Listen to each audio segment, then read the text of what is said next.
on and welcome everyone to the Warhammer Meta Chasers. This is your weekly live tournament rundown show where we go over the biggest and best tournaments for Warhammer 40,000 all around the world. You might have missed us last week, but we are back this week ready to run down some of the events that happened last week and cast our eye to the future. Hope everyone is doing all right. My name is Paul, your host. I'm joined by Dustin Henshaw and Adam Camilleri. Oh, g'day. How are y'all doing?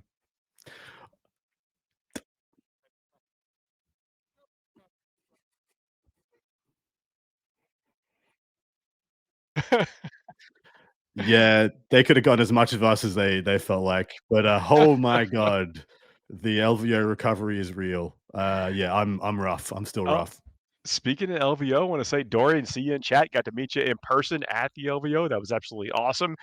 Thanks for coming by and saying hello and hanging out just a little bit. And yeah, well, welcome to the chat. KR, good to see you.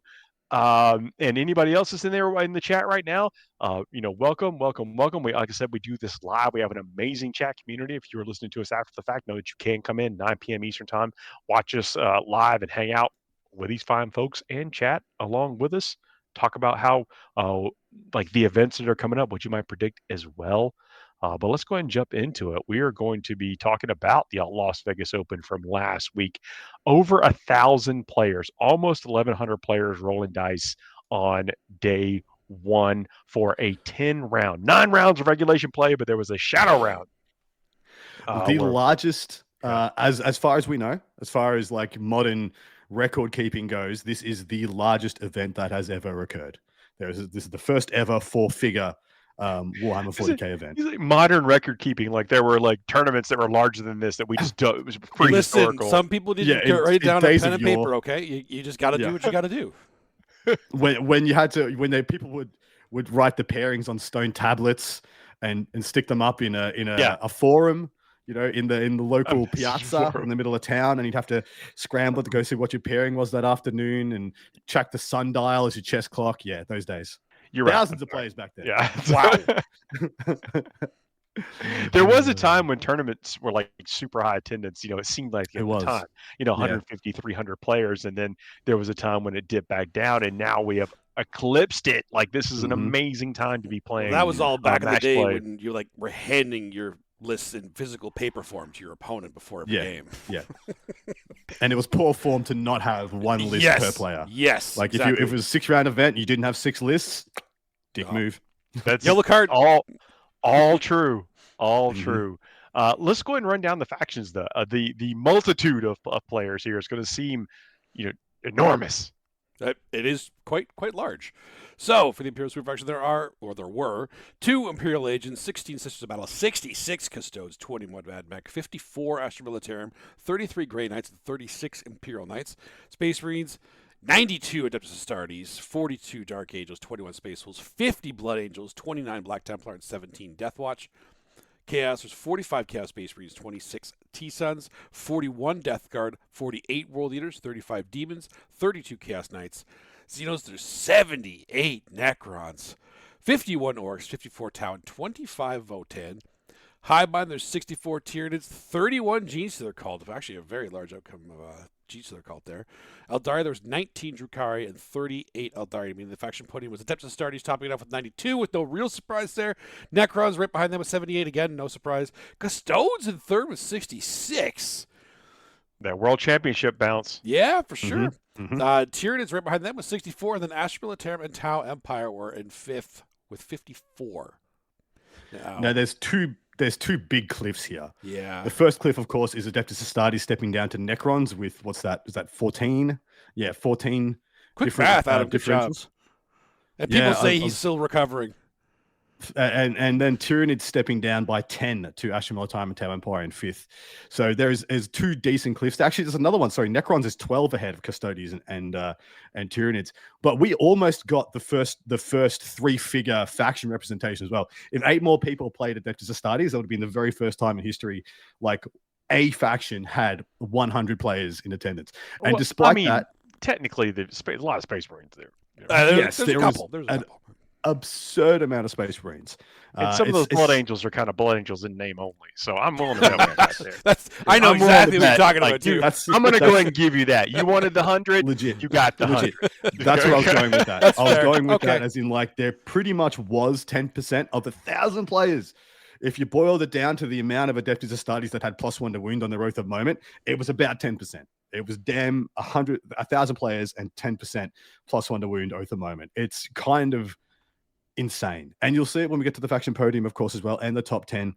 Astartes kind of, this is probably the second most dominant ITC season and LVO that Astartes has ever had. The only one where they were more dominant was the end of 8th edition, second Space Marine Codex one, where only Iron Hands and Raven Guard could contend the ITC that year because of what happened there. This is like not as bad as that, but still, power armor was reigning absolutely supreme at this event. Custodes. So it was really, really strong representation. And Necron's really strong representation there as well. And Tyranids also. Paul and I made some predictions. We actually recorded a 20-ish minute Meta Chasers episode exclusively for the G-Dub preview and the Games Workshop screen. It could never be like the Meta Chasers. No, it's not the real thing. We were chasing the meta, but we weren't the Meta Chasers. That is correct. We had some hot takes and some predictions. And this was all recorded before the event took place. I predicted two things. I predicted Orcs could and would do very well, and I predicted that they would make the top 8. And I also predicted that Necrons would not do very well at this event, and they would actually, end up being kind of a mid-table bully in this meta. But Paul, what were your predictions? Blood Angels. I thought Blood Angels was going to do really, really well. Shocked. I know, right? I know that it's a shock. It's not just a meme pick. Like there was a lot of really good. Oh, and we actually got it. We're getting called out in the chat right now. I gotta talk about. We got to stop here in a second. But I do want to say that the Angels, I think, were really positioned to do extremely well with great players that were there, and they did. They made a really good run. Like got super deep into the semifinals, quarterfinals, and right before the knockout rounds. But chat, okay, Nurgle Matt calling us out says, "What happened? We never looked back." Well, we didn't actually do this show. So this is the show that I did. We got to talk about the biggest and one of the defining tournaments of the year for sure. And that's so it's just a slight look back. Thank you for indulging us. Scary jumped in the chat. Amazing run at the LVO. I'm sure we're going to incredible a little bit. Just got to tune into every podcast now to see everybody talking about you. Everybody does it. Everybody does it. I do it too. So I would say that Scary and Scary's run is probably the second best narrative and story coming out of the LVO.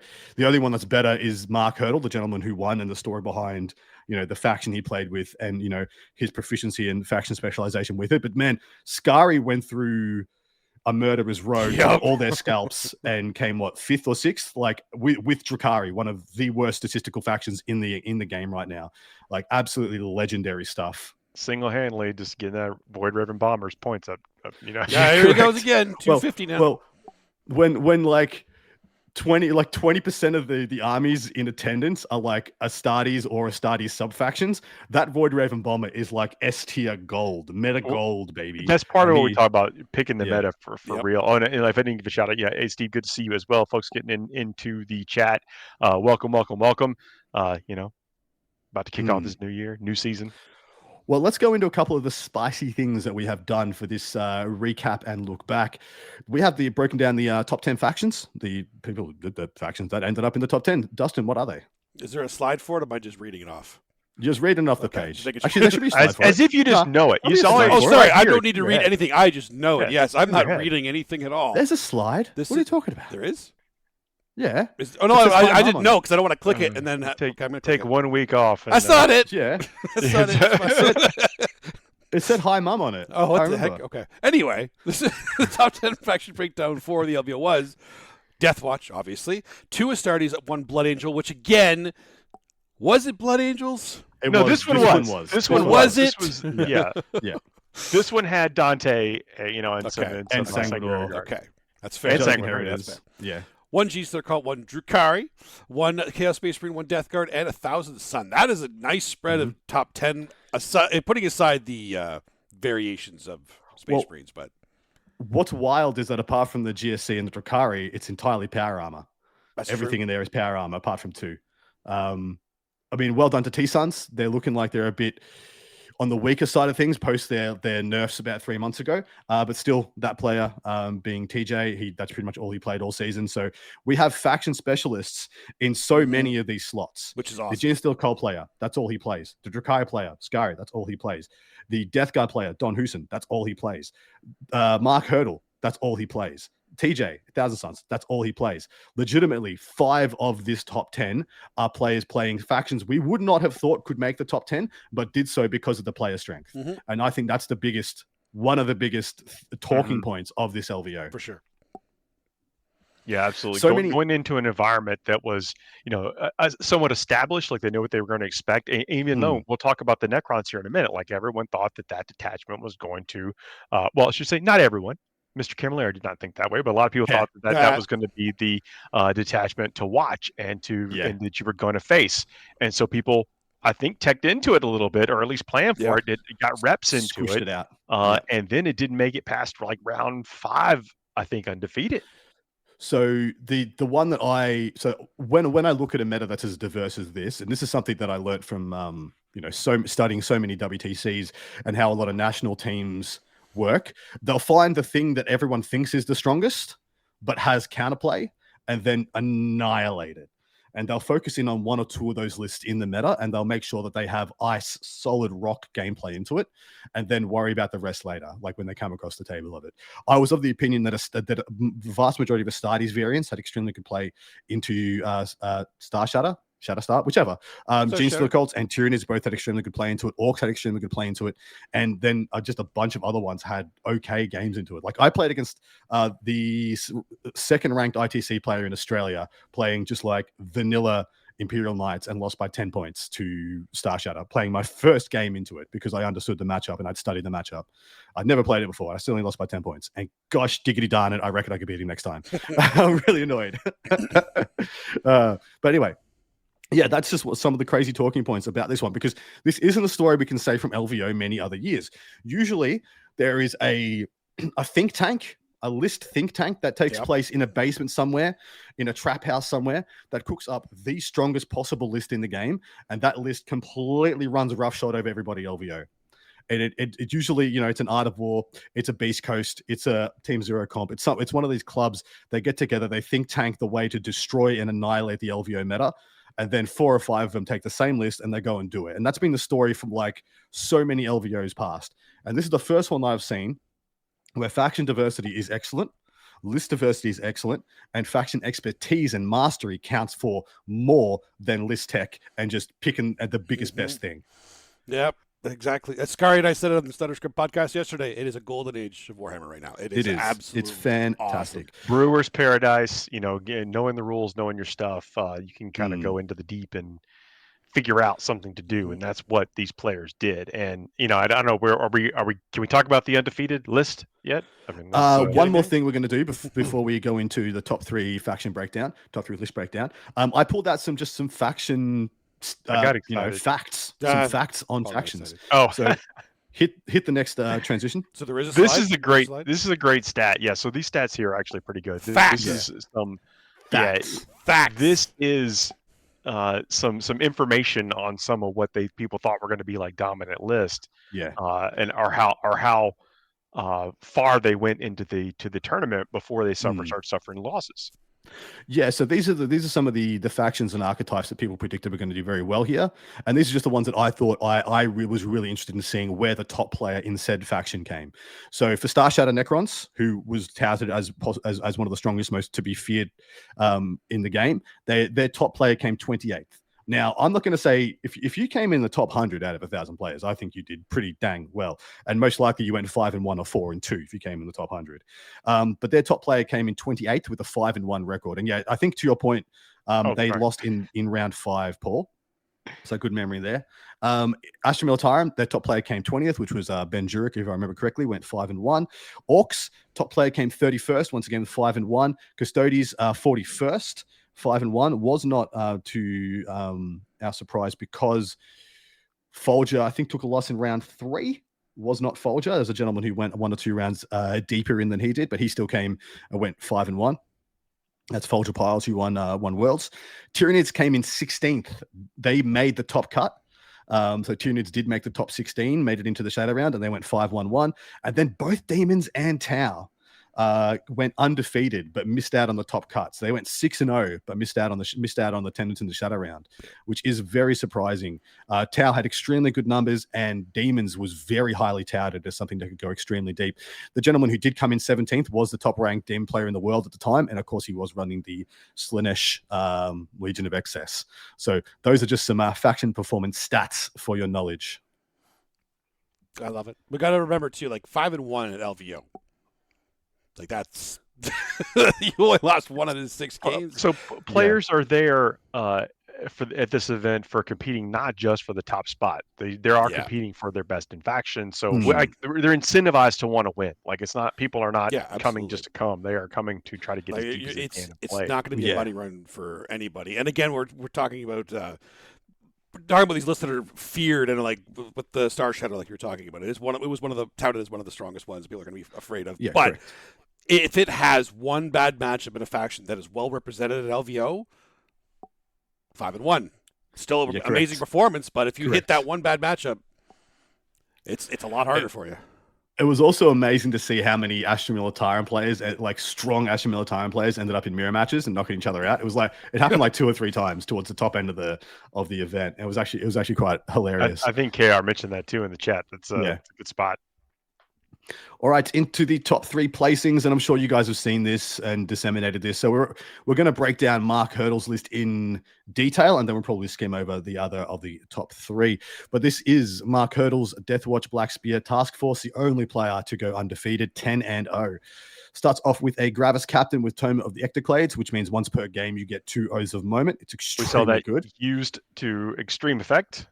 Yeah, really, really well. Next, he's got a Judicia with Thief of Secrets, which is +1 strength, AP, and damage. And then if he kills anything ever, that goes to +2.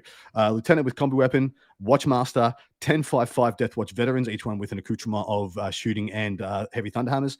2 Rhinos, 2x5 Deathwatch Terminators, each with 3 Cyclone Missile Launchers. 10 Indomitor Kill Team with a couple of Eradicators, a couple of Aggressors in there, and then a 10 Talon Strike Kill Team with 5. It's kind of ridiculous that unit just gets 1 line on this. Yeah, correct. That's true. Yeah. Well, actually, a crazy unit.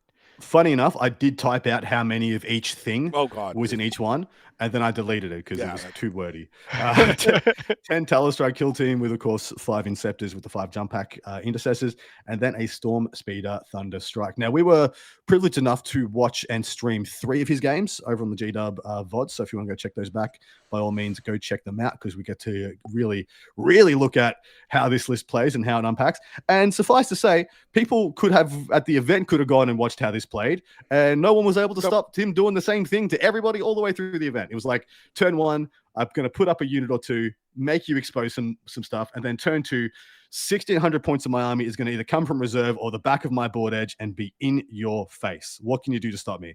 Turns out no one could do diddly squat to stop him. Except, I would say Jack Harpster got the closest. And him and Jack had a grindy, like mealy matchup in the middle of the table for like great every plays turn. on both sides, and also like blocking and tackling and maneuvering and things of using all the special rules to do some good zoning and screening. A lot of play in that middle. If you wanted to go and see the one where I think Mark had to try the hardest, I'd go check out that one to see where he kind of got stressed out. Well, his army was stretched more than it was in kind of the other 2 games where he kind of went first, held board space, and then dumped his entire army on his opponent and kind of overwhelmed them. But this is what this list does. It kind of, Dustin's either going to cringe or nod. It's the next thing I say. It kind of acts like early 9th edition GSC. Where it goes from here's a couple of little bits and pieces, and I'm going to get some points, and then turn to we actually start the game, and you're going to have to deal with so much stuff in your face. Yep, I'm going to do both. I'm going to cringe and nod. Yep, it's a fantastic build. What are your thoughts on the list, gentlemen? Anything that jumps out to you? I mean, can't really criticize it, right? That's for sure. It's well built with how many big units it has, and the fact that, like you said, it could just give you little pieces at the beginning, going first or second, doesn't matter, and be in your face. Like if going first, it puts so much pressure on on the opponent's army, there is not much that can actually clear it in time before it just dies in return. So I looking at this list though, I like it's so easy to discount it. Like Death Watch, whatever. Yeah. Speeder, Stormstrike Speeder, who takes those?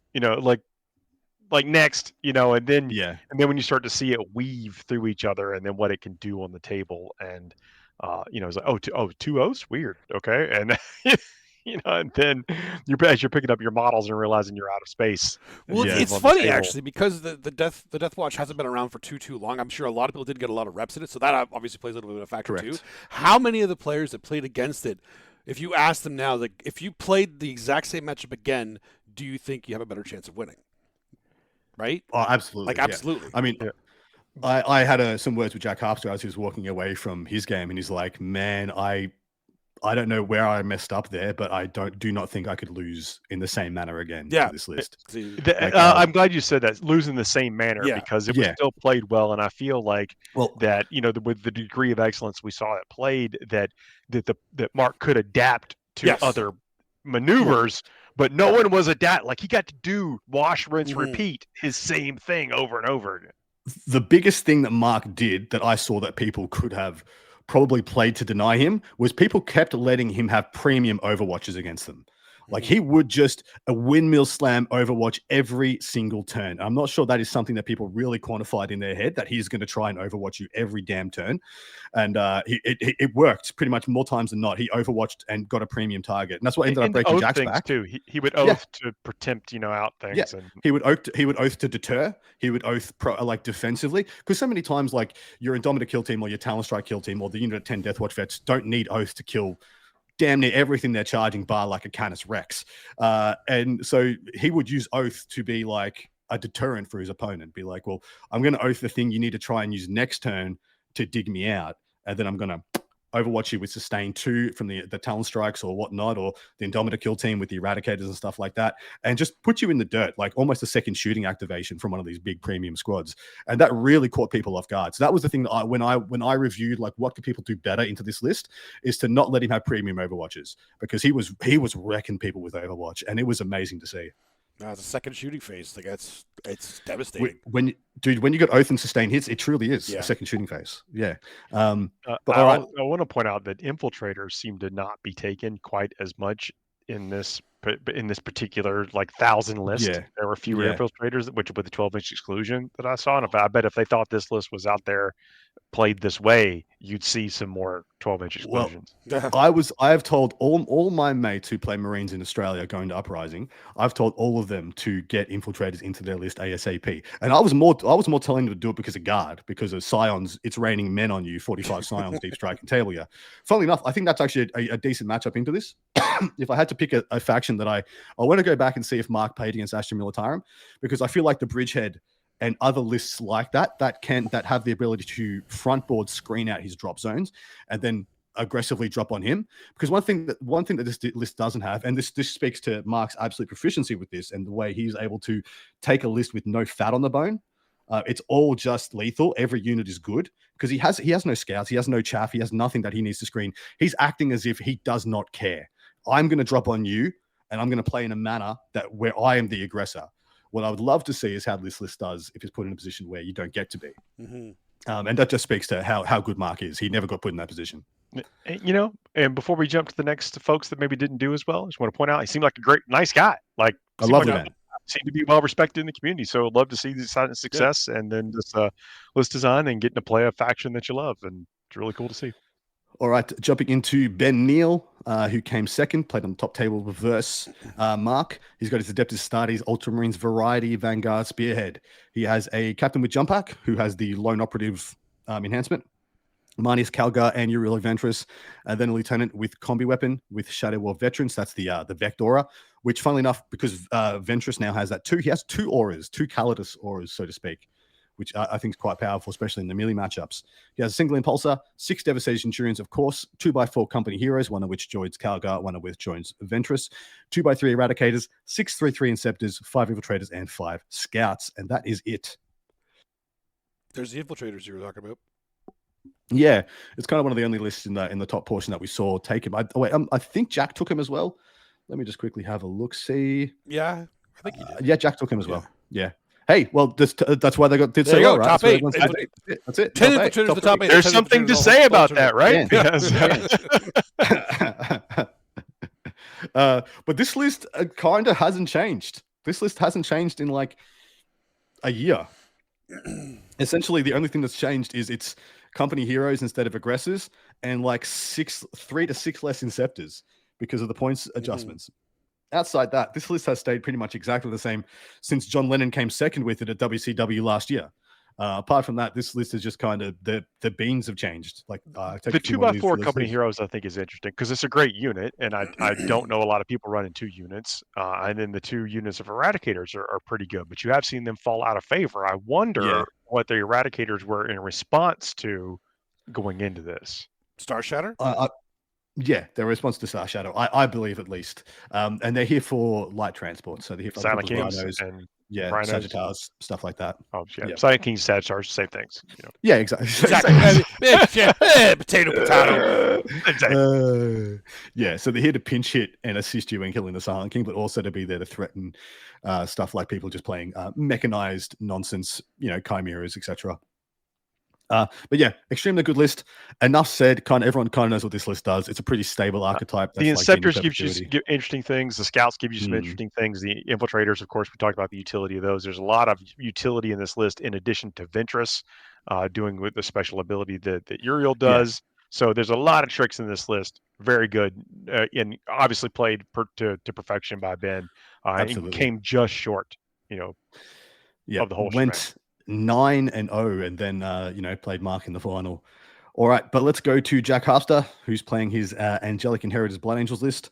2 captains with a jump axe, Sanguinor, Dante, and the Librarian.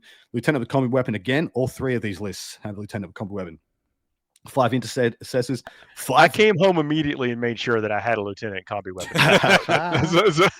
Yep. 5 Devastators with las cannons, a unit of 6 and a unit of 3 Inceptors, 5 Infiltrators, 3x3 Sanguinary Guard, and 2 Vindies. This is a very, very exciting list. In fact, I picked Blood Angels to win the LVO because of Jack Harpster's list and Inez Wilson's list. Because while Inez Wilson's was technically Blood Angels, between the 2 of them, I thought they had completely different styles. I thought one of them would get the better run and go all the way. Jack almost did it, came in 3rd, played in round 9 versus Mark, gave Mark his hardest game. And lost to the winner. I mean, what else can you say, right? Well, no, he lost to an Overwatch, essentially. he had a captain with jump lost to the tactics devised by the one that won this thing. Yeah, so in turn 4, top of turn 4, Jack pulls no prisoners and area denial, I believe. The only thing that's in the middle of the table that could score area denial is a jump pack captain. That jump pack captain needs to kill 2 units, can kill both those units, scoring 4 points on no prisoners and 5 on area denial, putting him kind of 3 points or 4 points in the lead, and then passing the buck back to Mark to kind of dig out of it. And then Mark's just like, I'm going to overwatch you with this unit of Terminators, and just smash it, just kills the jump pack captain. And then Jack has no ability to score any of his secondaries, and he just has to concede on the spot. He's like, the game's over. I can't win. And that's just how crazy wild, some of the things that Mark was doing was. But what do you make of this list, boys? Because me and Paul, we unpacked this quite extensively on the show, especially the things like the Devastators, the 3x3 Sangard. Each one of them gets a premium character as well. And then, this list is just really exciting to me. This is not a brand new archetype for Blood Angels, but a brand new way of playing a bunch of these units. It's the Grotmus detachment, so it's the detachment that is brand new with some tricks, and it does like little column A, little column B things from a different ones. Dustin, for shooting, but I mean, I am starting to love. I'm seeing this on a couple different lists now. I am loving these min squads of, like, in this case, the Sanguinary Guard with premium characters attached to them. I love these squads. I've seen them even like Necron lists. We have the Scorpec Lords with 3 Scorpecs. It's cheap on points, and they will do exactly what you need them to do, and they do not cost nearly as much. It's not overkill on them. You're not losing too much when you lose them. You're seeing them with a lot of Space Marines will do it with like their captains and like the 5-man jump pack. They're incredible. They're so valuable. It's an elite army with an MSU feel, which is exactly what armies like Blood Angels need to be right now. I guess the only thing I'd in hindsight, if I was to play the list, I'd go with one less unit of Sangard and try and get 2x5 jump back intercessors with captains instead, just to have a lesser value thing to go and trade. So if you're caught like playing on a dense table where you can't get line of sight, you hate sending out 3 Sangard. And for anybody that can't see us visually right now, Paul is shaking his head harder than anybody could ever shake their head to that statement. So. He's doing the exercise. He's doing the exercise. His head was just spinning completely around.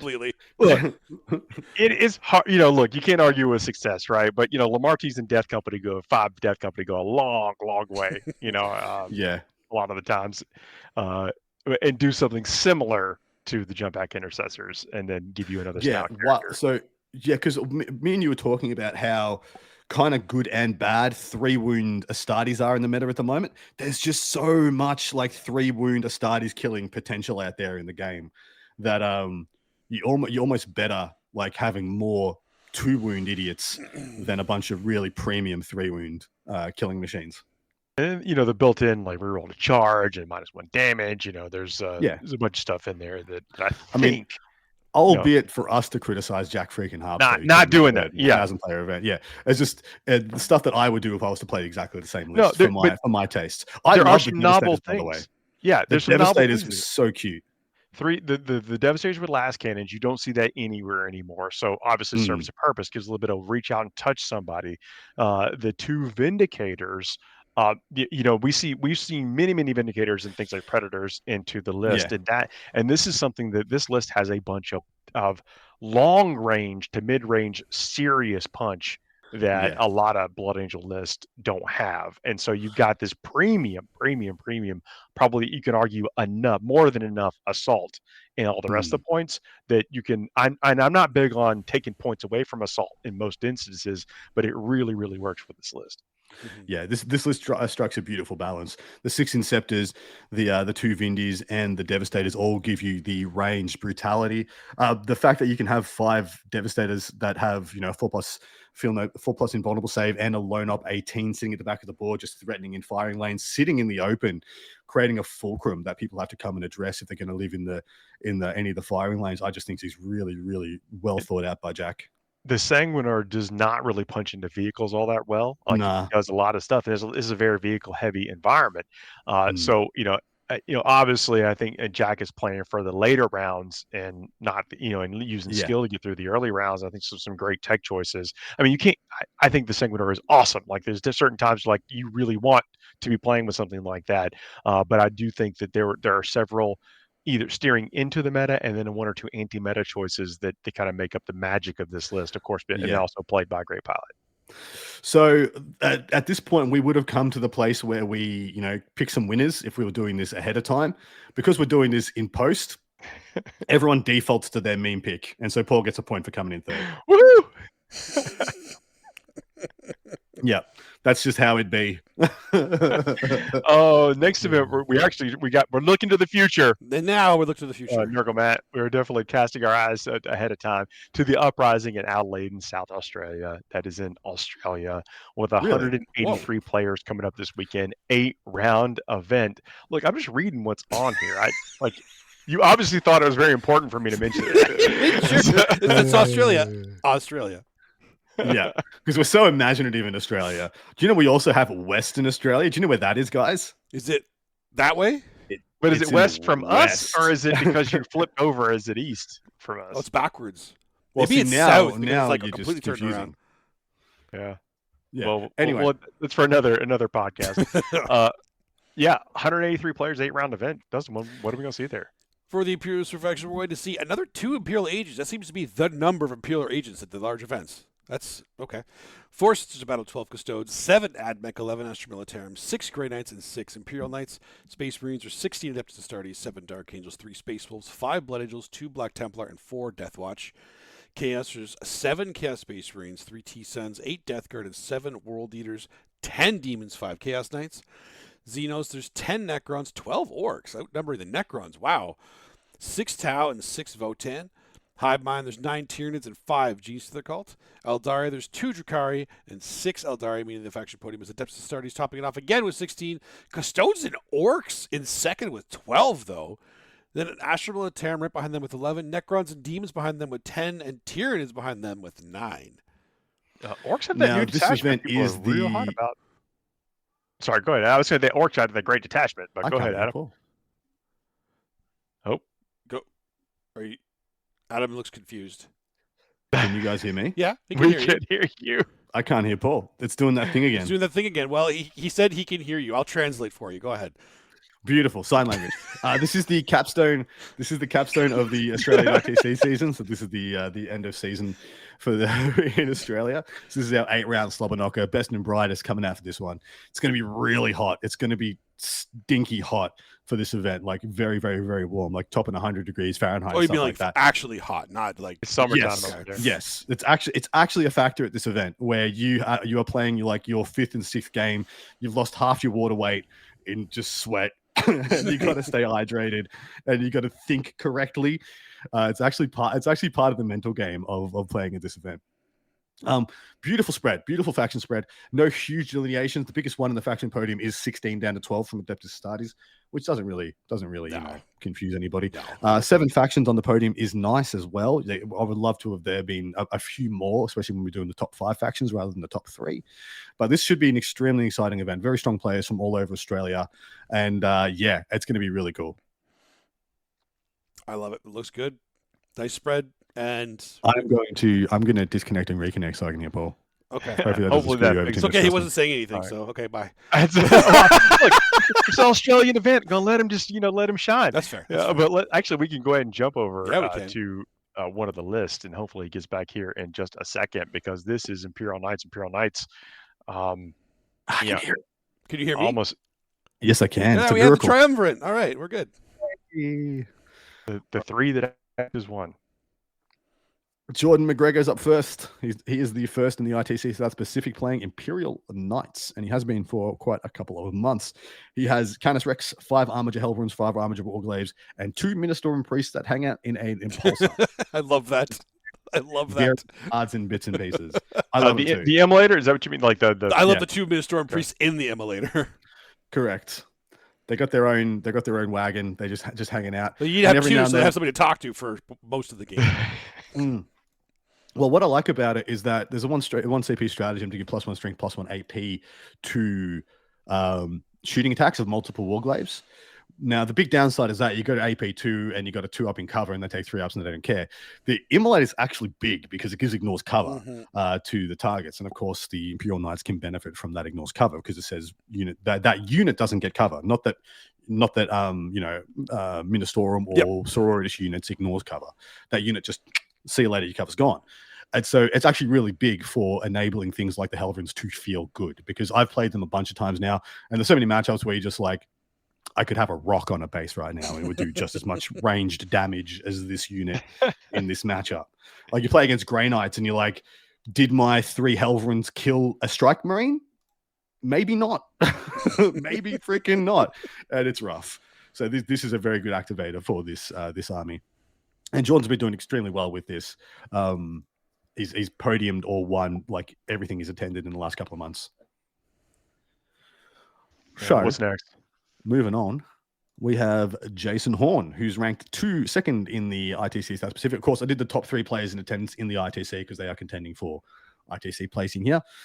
He has his Shatterstar Arsenal. This is the list I played against at an RTT a couple of weeks ago and lost by 10 points. It's exactly the same thing.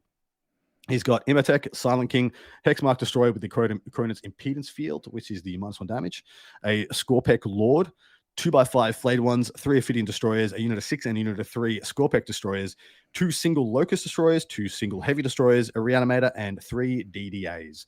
So this is I think the line. This is the line between damage and utility that Shatterstar needs to find, and I think it's been struggling to find for a little bit. 3 DDAs plus a Silent King is all the range damage you need. That's it. Done. I don't always love DDAs. I don't always love Doomsday Arcs because they're casino cannons, and if you're shooting into single model targets, they don't have blast. You can just have no shots or all the shots. But I do like the delineation of utility units. 2 by 5 flayed ones, 3 Ophidians, a small unit of Scorpex, a big unit of Scorpex for people who are going to play aggressive into you is really good to have. Then the 4 single destroyers are fantastic. And then, of course, the Reanimator to give yourself the unkillable Silent King. We all, I'm sure, just tickles all the cockles of your heart. You're so happy to play against an unkillable Silent King. Yay! Oh, it's great. The yeah. Hexmark Destroyer I've seen in a bunch of lists recently. Is It's there just- a reason that's coming off the shelf? It's just the cheapest thing in the army you can slap an enhancement on, essentially. Okay. And it's a load up too, so you can have it in the open a while load it up. gives it out its enhancement around, Yeah. right? So Yeah, correct. It's literally just the cheapest enhancement caddy you can buy, and so it's making it into a lot of lists. And then, of course, the Scorpec Lord goes with either the 3 Scorpex or the 6 Scorpex, depending on the matchup. But yeah, really strong list. Jason's going to do very well with it again. But once again, I think I do not see Shatterstar as a list that can win this event. It's like straight up, I'm saying it again. I don't think Necrons can win Uprising. And I'll say, because I said the same thing about LVO. I do not think Necrons could have won LVO. And so yeah, I'm going to hold to that. Jason's going to have a great run, but unfortunately, I don't think he's going to get the gold. all right, One more. You can do this one, Dusty. Yeah, that's what I'm talking about. This is a See. great detachment. It's freaking amazing. Peter Hackler, the 4th of the ITC South Pacific, bringing Genius to the Cult. Final day of the Grotmus detachment, like the best detachment ever. I am so happy we finally have Force of the Hive Mind back. And yes, I'm calling it Force of the Hive Mind every single time. There was somebody at LVO that was playing Final Day and listed their faction as Force of the Hive Mind, and I applaud you, sir. That is exactly what you're playing. I'm glad we can still pick that. Well, I hate those people. I know you do. And you're going to Pisses me hate me off. because I'm going to do it too. I got to go in and look at your freaking list. It could have just been GSC. It's a GSC army. It's a GSC No, detachment. Force of the Hive Mind. We're back. Shush. We're back. Okay. Tell us about the list. So we actually, because it's GC, they're called Final Day, it means he can have Tyranids in this list, which is incredible. So he has Death Leaper, a Benefictus within human integration, which is the sustained if they're near Tyranid unit. Clabavis, Parasite of Mortrex, a Patriarch with a Rapture Detonation, so no Overwatch for this unit. Reductus Saboteur, 3x5 Acolytes with Hand Flamers, 4x10 Gargoyles. Yes! Wow, 40 gargoyles. That's 10 more than I think you need, but I will not say no to more gargoyles. 20 neophytes, obviously with the Benefictus for their sustain and lethals. 10 hybrid metamorphs, 10 5/5 pure strains. The 10 will most likely be with the Patriarch.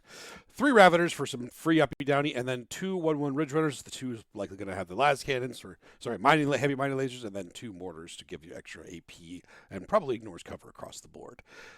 Love it. So the units that's jumping out to me here is the metamorphs and the extra 10 gargoyles. They're the 2 things that I don't always see in these lists. Sometimes the metamorphs can be more another unit of 20 neophytes. Sometimes with another Benefictus. Sometimes it is more acolytes. Sometimes it's some other bits and pieces. What are they adding to this list, mate? The metamorphs are actually a great unit. I prefer them in a Goliath though. There's no truck in here. There was no Goliath in the list. No transports. Yeah, zero see, transports. I like them when they're in the Goliath because then they actually give the Goliath Scout. Yeah. And that's big. Because then when is. they get out of the transport, they're going to have reroll wounds on their flamers as well. So that's huge for them. Without a truck, they're harder to tote around. They don't really get a benefit of their scout a lot of time because they're slow. They only move 6, so you're going to be rapid ingress in them most likely. But you do have uppy downy with your army as well. So I mean, I like the hybrids, but I like them better as 5-mans when you have a 10-man pure strain, to be honest. Yeah. Because they're really, or at least 1 5-man, because they only cost 2 to research. So you can do it 5 times if you really wanted to. But the amount they have 2 different profiles, one for anti-horde, and one that's a little bit better for elite because they do multiple damage. A little bit better. I like it a little bit better. It's not that much better, but it's a little bit better. Extra damage and extra pip of strength, like that could be a difference. But in this, then when you can reroll all your wounds in close combat, I mean that part doesn't really matter, right? I rate them medium. I don't think any list needs them, but they're a good tech piece. And so this list is actually running compared to what some final day lists can do, which is just like, haha, enjoy lone op hell. This list is running pretty low to the ground on lone ops. It's got 3, Death Leaper, Parasite, and Reductus Saboteur. Yep. Is the Parasite even lone op? Yep, Parasite is lone op. It is, yeah. Parasite is actually running really good ad for it because it's fast infantry and lone op, and it's synapse, so it can make use of its trickiness. Yes. So, question for you: is this list lacking vanilla lictors, and why is the Clamavus? What's the Clamavus doing here? Clebavis is probably here for things like the Deathwatch army, and there's also, of course, the Scions. You don't want them dropping close to you too. Sorry, that's what it does. Okay, now makes sense. Yeah, sorry, the It's Clebavis is the 12-inch bubble of no deep strike. Yeah, sorry. I thought it was the crappy sniper. Oh no. No. He's the guy that brings his DJ equipment. Yeah, he's the DJ. Yes, 12-inch bubble. So many random characters in GSC. It's hard we to have keep straight. So many characters, and our newest unit, the Benefactus, is another character. Yeah, which is what we need. But yeah, 12-inch bubble, and he can join the neophytes if he needs to be a little bit safer. Yeah. So that is big. That is very important as well. I like that a lot. That's good. So yeah, the other one was, does this list have enough lone ops? I think it does, to be honest, because too many lone ups. 3 lone ups, I think, is the number. More than that, you start losing some of the value because you depending on how many points they cost, you want other things to be able to do damage and move forward, right? In teams, I'm like, take 7 lone ops. In teams, I will play into shooting armies. In teams, I will literally bring an 18 lone op list. I will do it. Just giggle at them. It's rough. 18 lone ups and then deep striking 20 blobs to block them off. Yeah. No, Doran says needs 10. Needs 10 lone ups. Yeah. 10 lone ups and 60 gargoyles, so they can never get in range. Never get within 12 inches of the lone ups. Just like very reasonable. Wall. Very reasonable. Disgusting. Anyway, that's your Uprising recap or pre-cap, whatever.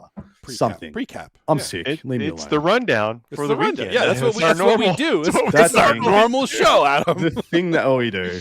We're gonna pick some winners. Yeah. We have to predict what we think with list is going to be reign supreme, list or player, because that'll define both. Who's picking first? I'm picking last because I know all the players here and it's unfair, but I'm gonna 1, 2, 3 for Paul, 4, 5, 6 for Dustin. All right. Oh, nice. This is tough though. I think I'm gonna go Astra Militarum. Son of a bitch. Good pick. Dustin, what would you like, I'm mate? going GSC. I can't not go GSC. Yeah, good man. I know. This sucks. I'm going to pick exactly my man. Astartes. I had to coin flip in my head. So my man Matt Morrisoli is going with Zinch Demons, Scintillating Legion. You're not even backing Morrisoli? But then my other mate, Finn Decker, who's the captain of Team New Zealand, is going with Adeptus Astartes. So I'm picking Finn. Okay. All right. Specifically well, look, Finn? all solid choices. Hard to pick. No. Well, I'm picking Finn because he also has the numbers, whereas Demons didn't have the numbers. Astartes has the numbers, and it has one of my boys. I see. So I'm picking that. You're going more with the numbers. Then. Also, sending slight jabs towards Morrisoli brings me joy because he's going to watch this, and I'm going to be like, "Ha ha, go Finn." Sweet. Look, we are coming toward the end of the show, but before we get out of here, we have a segment. Sometimes it's super silly. This is after we've been talking about the hard numbers, the stats, the winners, the losers, the meta, and all that it is. We're going to take a little palate cleanser we call the Fuego Rapido. This is something we do at the end of every show to where we give ourselves a series of topics, sometimes have very little to do with Warhammer, and then a clock. And while the topic comes up on the screen, when the clock starts going, we give the hottest takes for about 2 minutes. And after those 2 minutes expire, we abandon that topic, never to return to it again, unless you subscribe to the Patreon and want us to do it. That's or if we run out of ideas, which will eventually happen. Yeah, eventually it will happen. Well, by the time we'll recycle it, and people look. People I hope people remember that we talked about it before because it'd be such a long time. But since then, yeah.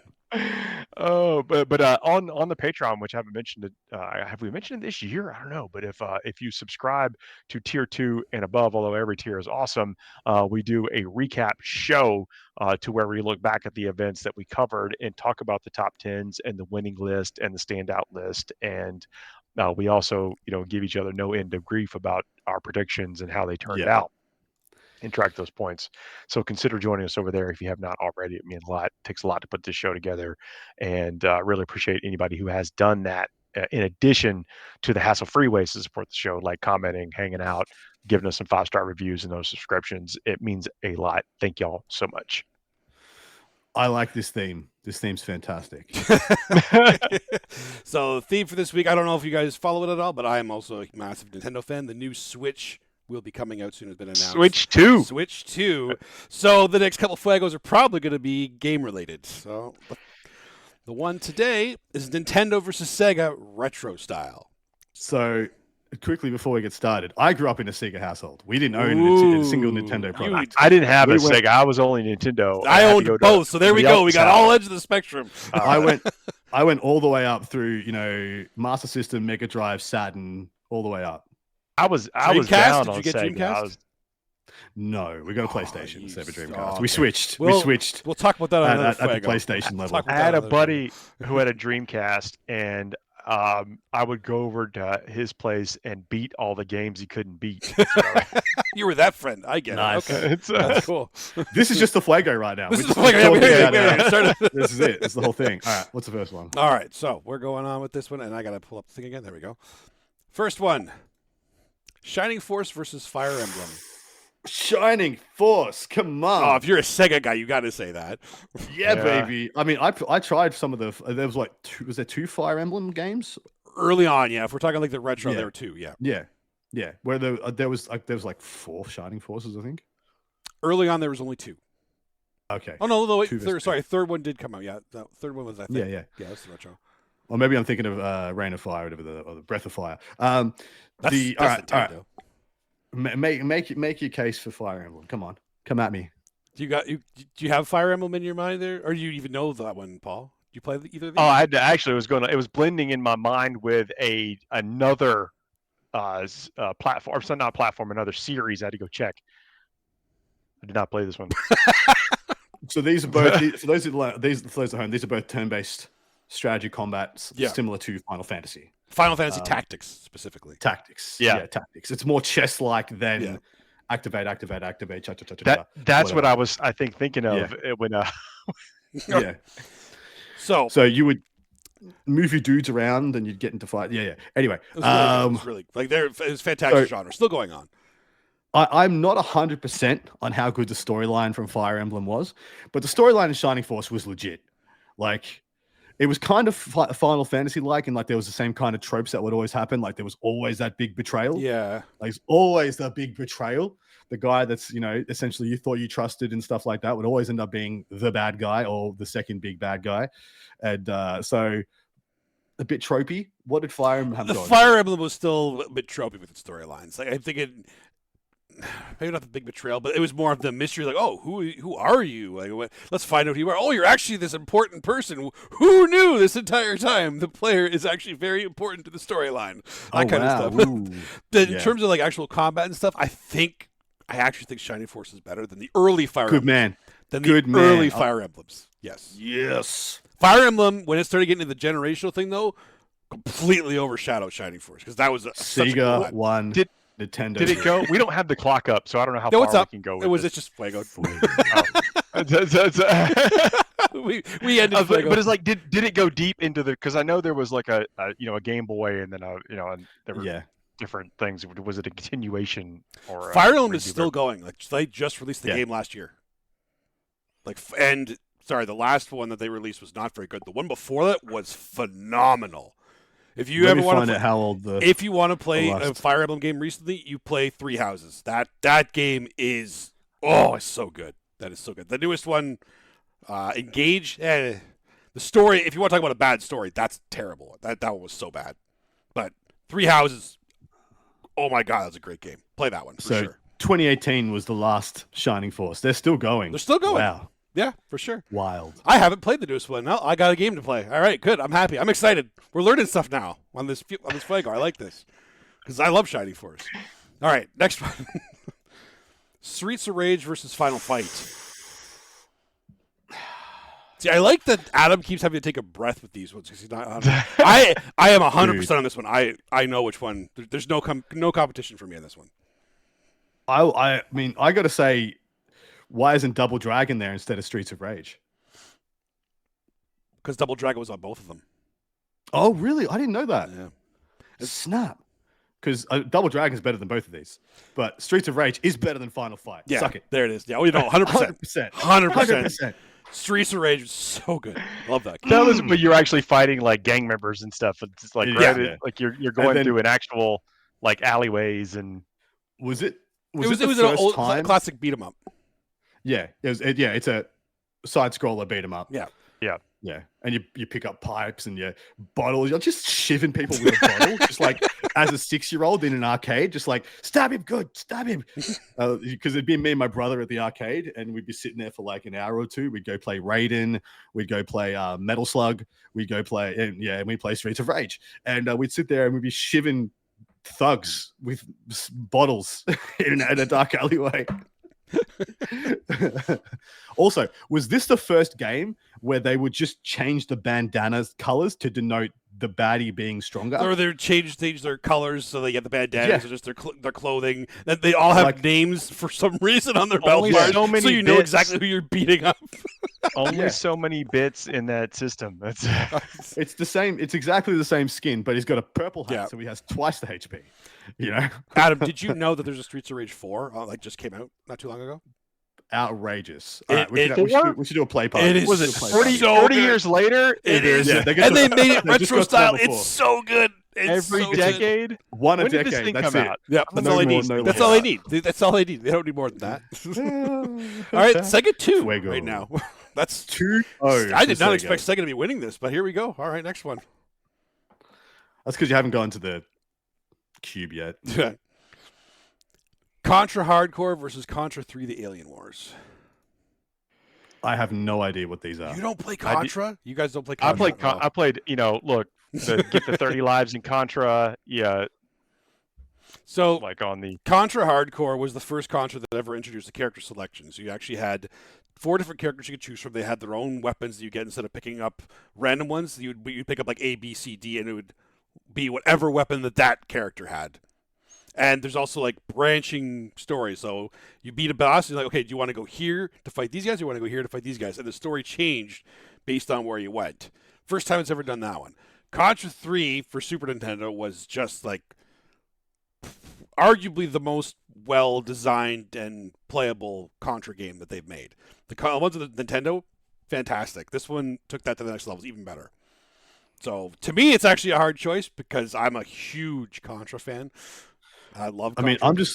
I just googled. I'm looking at the images. It looks like Duke Nukem's side scroller. Yeah, That's, for sure. That's exactly what it looks like right now. Yeah. Oh, these are still side scrollers. I did not play this Contra one all day long ago. That was. Yeah, same idea with that one too. Like, I mean, they just kept going too. They keep making Contra games. They're still going. These are all games that they still make though. They're still successful. Wild. I mean, look, the designers love a franchise. A sequel gets more like it gets easier past than a new property. It's true. Yeah. Especially nowadays, like they don't make new property anymore. It's just what can we rehash to make money off of? A But known quantity. known quantity. Not to bring us down. It is business, but it's like if they get a good game. That's, So, for this one, Contra Hardcore was a better story, and I love the fact that you can go to different like levels, So, different branching stories. Contra 3 was just gameplay was perfect, like absolutely perfect. So which one wins, Nintendo or Sega? I think Nintendo wins in this one. That's All a right, hard, 2-1. hard one. is that Contra 3? Is that That's what Contra it is? 3? Yeah. I've got to go back to Streets of Rage because like I remember playing the crap out of that game, but I must have been plugging in quarters because I didn't Yeah, have it. maybe. Yeah. All right, next one. I inadvertently had to vote for Sega on that last one. It's okay. Sega already won, so we're good to go on that one. There was. All right, Castlevania Bloodlines versus Castlevania 4. Ooh. I love me some Castlevania. Mm-hmm. Which one was Bloodlines?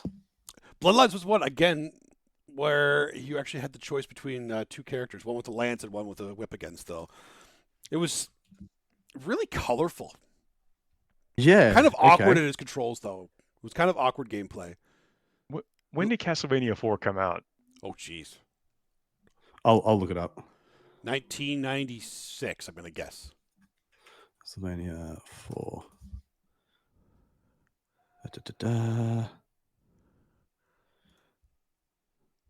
So, straight off the bat, I'm going to go Castlevania 4.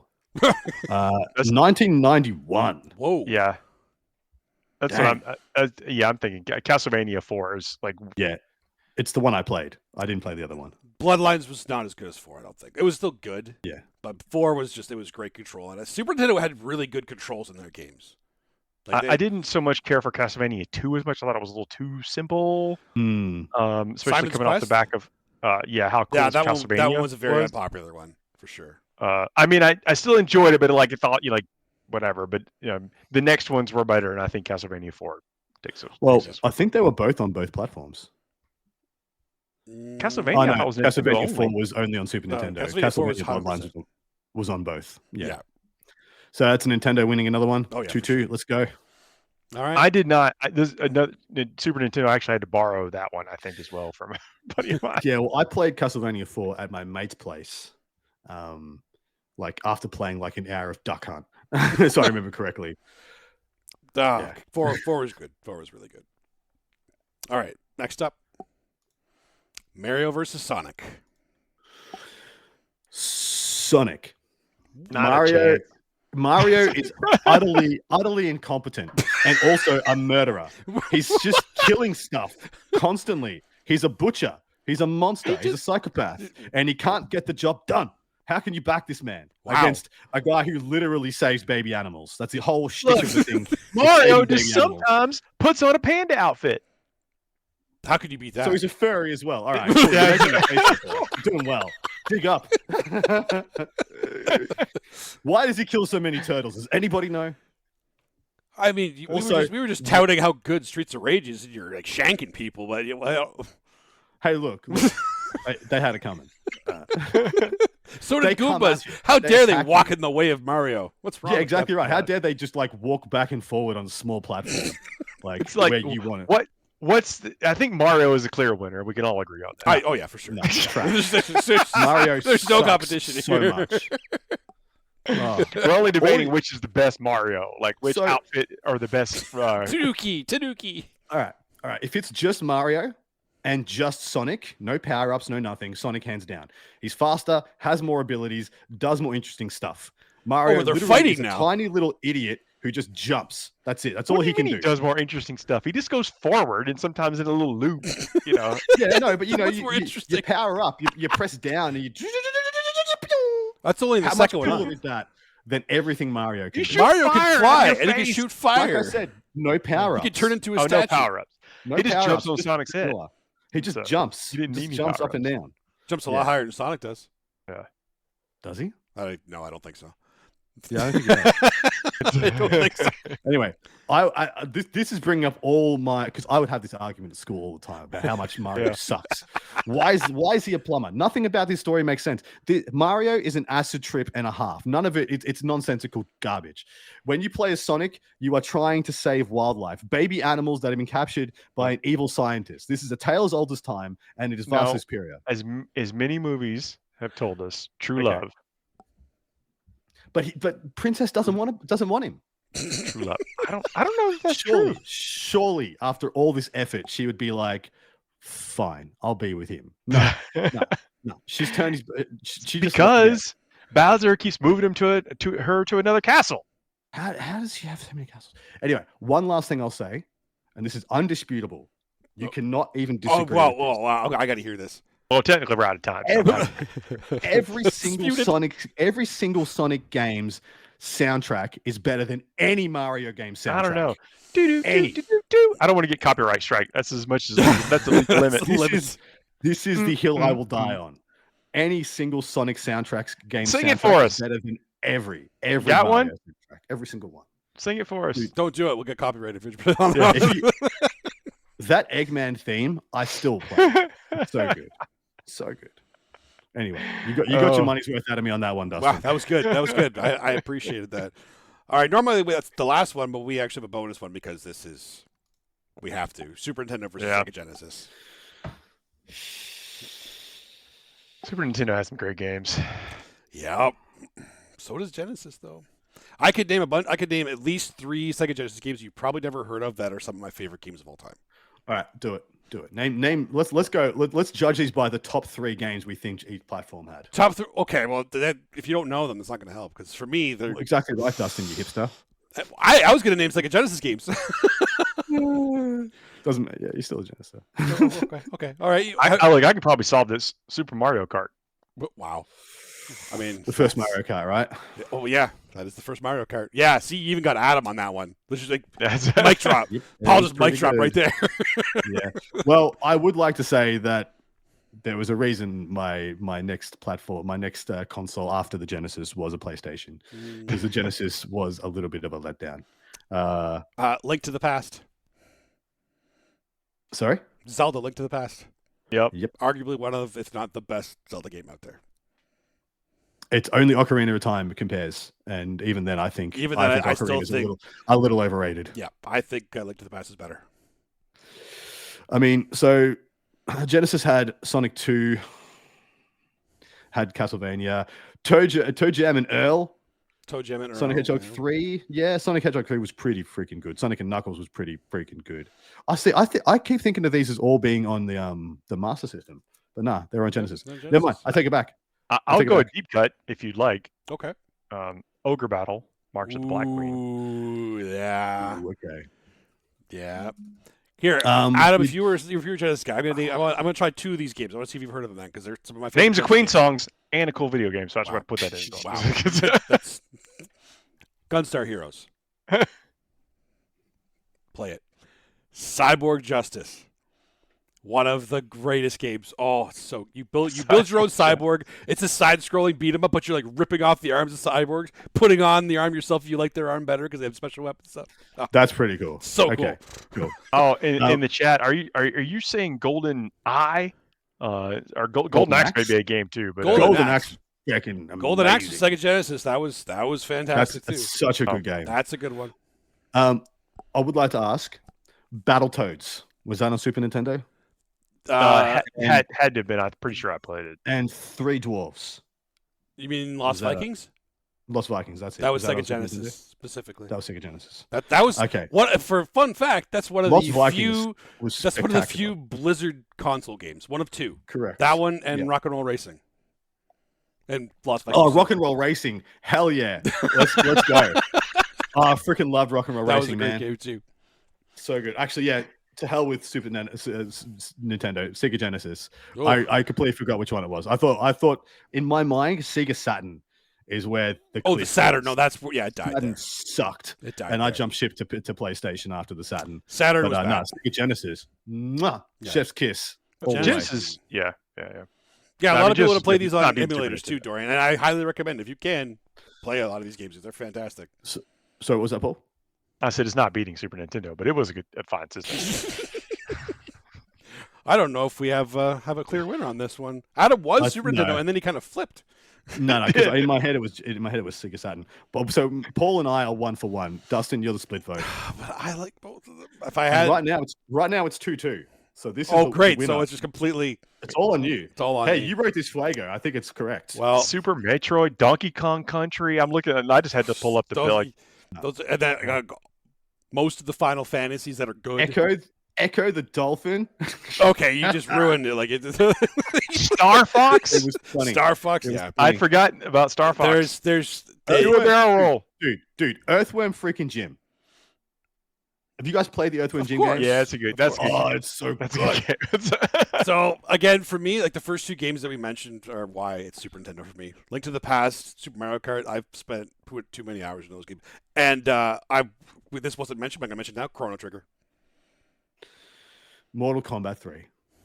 That was on both. Yeah, I think that's Yes. a both thing. Yeah, I know. Yeah. Still, it's good. So, all right. Last but not least, we have the meme theme of this week, which is the guy looking at the 2 buttons, sweating Ooh. which one he's gonna press.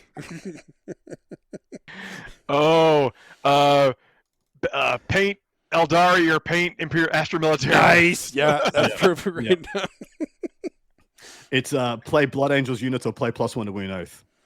Well, man, you're never gonna let that one go, are you? Nah, that pisses me off. I want that. I want that loophole closed ASAP. It's also Calgar and Gilliman.